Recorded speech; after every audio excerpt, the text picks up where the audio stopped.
YSR Congress party నాయకులపై చాలా కేసులు పెట్టారు. నేను టీడీపీ వాళ్ళని అడిగినా, ఏరా వైసీపీ వాళ్ళపైన కేసులు పెట్టారు, అయినా ఎందుకు నా సంతోషంగా లేరు అని అడిగినా. అన్నా మేము కేసులే పెట్టామన్నా, రేపు మళ్ళా మీరు ఖచ్చితంగా వస్తారు,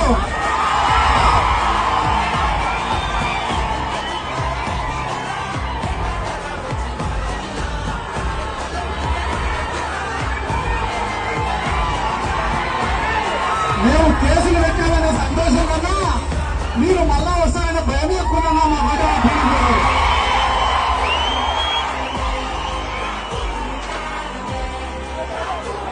ఆ రోజు చెప్పినాం, ఈ రోజు చెప్తున్నాం, ఏ టీడీపీ కార్యకర్త చదువుకు పోవాల్సిన అవసరం మనకు లేదు, ఏ జనసేన కార్యకర్త చదువుకు పోవాల్సిన అవసరం మనకు లేదు.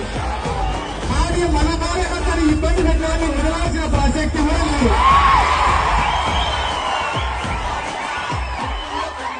ఎందుకు దానికి గల కారణం ఏమంటే, గడిచిన 4 ఏళ్లు ప్రజలకు మంచి చేయాలనుకున్నాం తప్ప ఏ ఒక్కరిని ఇబ్బంది పెట్టాలని మనం అనుకోలేదు కాబట్టి